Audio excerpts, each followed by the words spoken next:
Got a dream in a tear last night, watched the world fade out of sight. Seen the ghosts of time preside, eagles soared and falcons cried. Sleeping phoenix on a rise. Abundance and strange the skies. Hello, and Strange welcome the to Phoenix skies. Rising. And welcome to Phoenix Rising in 2011. And as I say that, please remember that we're still not at the new year. And as you'll see as part of our show today, I'm going to take you through the stages that actually lead up to the new year and really give you an insight into why so many people are confused at the beginning of the calendar year when they really think they're starting a new cycle. Everything about this show in so many ways has always been about cycles. It goes back to the great global cycle that we're a part of. And it's not something to let really disappear from the background of the way in which you look at the world. Understand that the underlying themes that have bound our civilization together, they really are decaying. And it's something to grasp about what it means for you and what it means for people in your life in terms of how they deal with their future, that they need to find an authority within themselves, that authority within themselves that will allow them to navigate on this plane. More and more, the infrastructure and the support mechanisms that are inherent in this particular cycle are going to disappear. They are beginning to break down all around us. And it is a time, it is a sign for us to really make sure that we understand how to live on this plane correctly as ourselves, not dependent on others. And this great cycle that we're a part of, to be conscious of this, to be a participant in this is something that is truly important for those that are going to follow, for the children that are there in your life, for all of those beings that you have a chance to connect to make sure that they have an opportunity to find out that it's possible for them to really move through this life themselves, as themselves, and guided by their authority. I mean, the lack of trust that we have, that lack of trust is mental. It is about the mind. The authority of the mind is proven over and over and over again that it is a false authority. And until you enter into this experiment of your strategy and authority, you cannot really discover that there is within you this certainty, this absolute that is there, that will guide you correctly on this plane. It's what the future demands of us. It is why this knowledge is here. It's interesting because as I record this and when you're actually going to see it will be the 24th anniversary of human design in the world.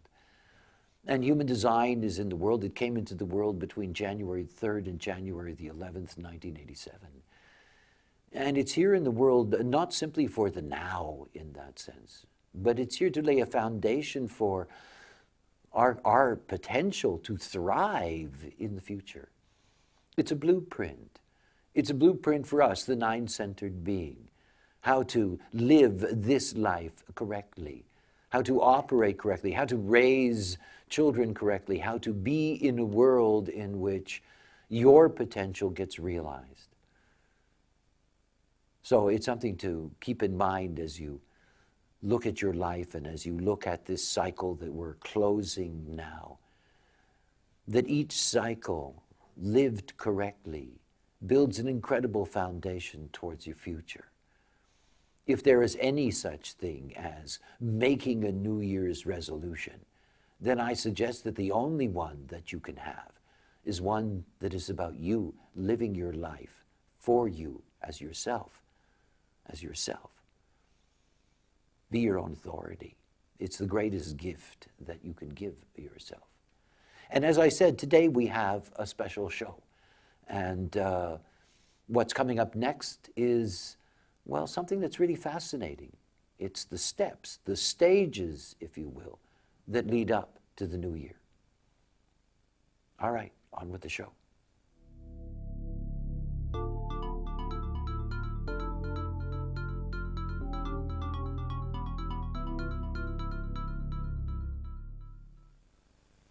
History's full of calendars. As a matter of fact, history is rooted in all kinds of calendars. And the Gregorian calendar that most of the Western world anyway pays attention to, and the way in which the world of business pays attention to, is a world that just had its so-called New Year, that is December 31st. From the moment that I was given the knowledge, I began this very long process of trying to get as many people as I could to understand that, in fact, December 31st, though it is the end of a calendar sequence, is not the end of the solar cycle. We are a planet, after all, that is totally dependent on the grace of the sun. And we orbit around that sun. We live within a solar conditioned field. And when you look at the Rave Mandala and you look at the way in which the sun operates in terms of the Rave Mandala, one of the mysteries of the Rave Mandala, one of its beauties, of course, is its integration with the I Ching, and the I Ching's profound relationship to what we call genetics. And fundamentally, when you're looking at the mandala and you're looking at the 41st gate, and the sun will get to the 41st gate on January 22nd, and that will be the beginning of the Rave New Year. And that 41st gate is an extraordinary thing. That is, it is, in its relationship to genetics, it is the only initiating codon. And to understand that, if you think about genetics as being written out as an alphabet, that the very beginning of any genetic sentence, in fact, every genetic sentence, would begin with the 41st gate. It starts everything. When you see the 41st gate within the body graph, you see the essential purpose that's inherent in it. That channel, the 41 to the 30, that this channel of recognition that leads into the 35-36, the channel of transitoriness, that these two channels together form a stream that's called the human experiential way. Every January, as the sun enters into the 41st gate, we initiate a new experiential cycle, a new human experiential cycle on this plane. You know, for so long, there has always been this, pop culture thing about the disillusion of New Year's resolutions and the impact that that has on the psyche of people. What I'm going to show you in this special, and I will continue with it in our show next week, is to give you the stages of what leads up to the new year. In other words, the way, in fact, you do complete the cycle. And it begins with the sun in the 38th gate, the gate of opposition. When the sun is in the 38th gate, that's when we have our calendar new year. And the opposition of the 38th gate is the 39th gate, obstruction. This is deeply provocative energy. It is energy that can create dilemmas and situations. It is not an energy that is there for completion. You can tell when you get to completion, because the gate before the 41 is the 60th gate, and that's called limitation. That's the completion. That's the end of the cycle each year, when you get to that. But not the 38th gate, not when we have our calendar new year. You know, there is more tension. The 38-39 opposition is part of a right angle cross that's called the cross of tension. There's more tension being put out there on so-called New Year's Eve than anything else. The real process begins with the 54th gate, and we have part of that in our week this week. That is, last week and this week, we've been dealing with the sun in the 54th gate, the marrying maiden, the gate of ambition. And yet the 54th gate in its fourth line has something really extraordinary. It's a deeply, deeply mystical line, the line of endarkenment and enlightenment. The moment that the sun enters into the 54th gate, we have a stage in which we're really here to look, and to look clearly. The 38th gate that we get at New Year's is there to point us towards whether we have, in fact, found purpose or not in this life. And found purpose not so much in the life, but in the previous cycle. On New Year's Eve, the energy that's really there, the stage that you're really in, is not a stage about celebrating and looking forward to the future. It's about looking back and seeing, did it work? Did it work? You know, did you find purpose? Did you find your spirit? Did it work? The 38-39 polarity.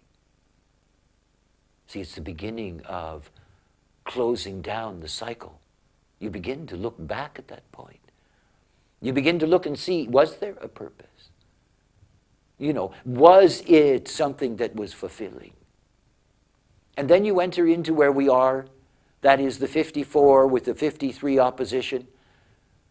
That 54, the ambition, the transformation. It's about beginning to look forward. It's about beginning to see who are my best allies. Who are those beings out there that I can work with, that I can trust, that I can rely on? Because it's a key to ambition and transformation. And its polarity is the 53rd gate. The 53rd gate is about beginning things. You see, this is the way the cycle unfolds naturally. And when you get to the main bulk of this week, the 61, the 62, the sun in the 61, inner truth. And on the other side, the 62, the facts, please, just the facts. You look back and see whether purpose and spirit have been fulfilled. You look to see those forces around you that have been there for you and those forces who have not been there for you, so that you can lay the groundwork for a new beginning. And then you look within yourself. That inspiration that will be there. Based on fact. Based on what's possible. Based on your own authority. Based on your power to realize your potential. And then you get to the 60 and you just let go. But we'll get there. It's a key to this week. It is a week of thinking. Thinking. You see, we're in such a hurry to move forward that we don't give ourselves time to assess. It's time to assess. If you have missed looking for purpose and spirit, if you have not looked back at those forces to see who was there for you and who was not, then it's time to do so quickly. And to put that in perspective, to give yourself what you need to point yourself forward as yourself, after all. To be continued.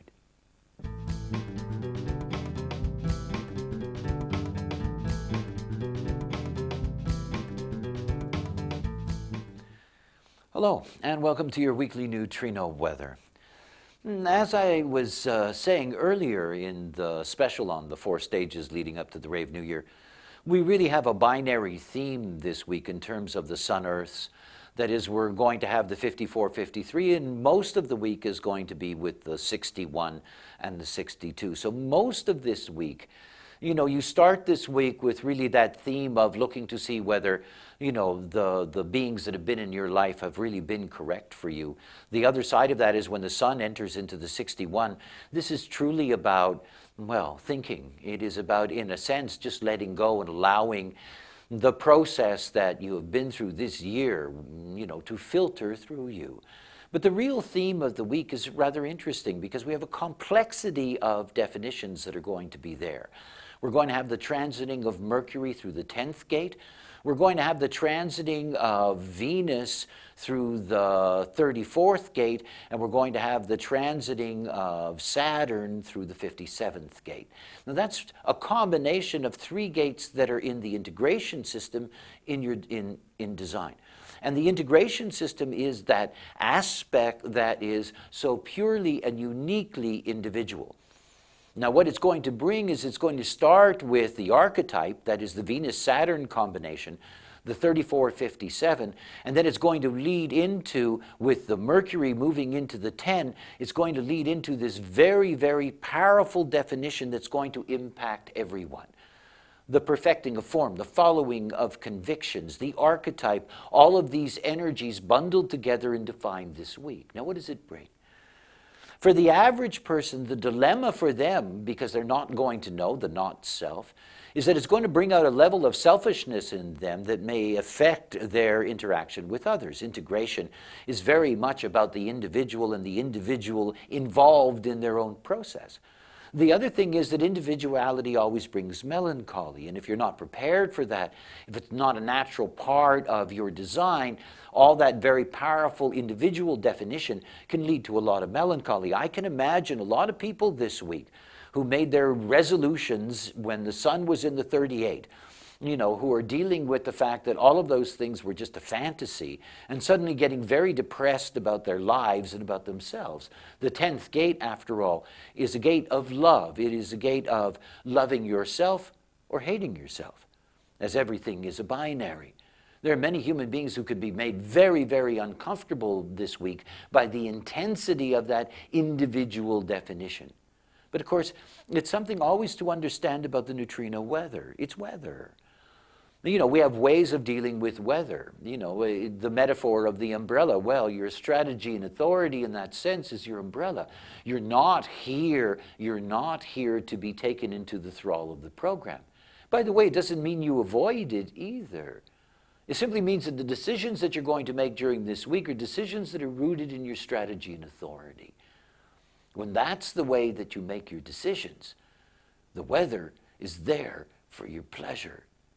So have yourselves a good week.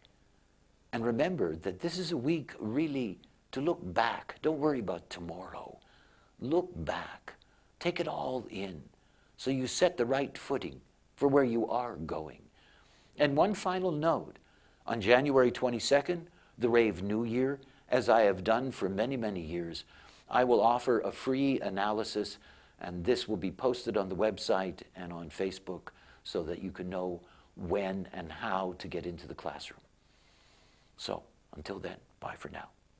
Got a dream in a tear last night, watched the world fade out of sight. Seen the ghosts of time preside, eagles soared and falcons cried. Sleeping phoenix on a rise. Abundance and strange the skies.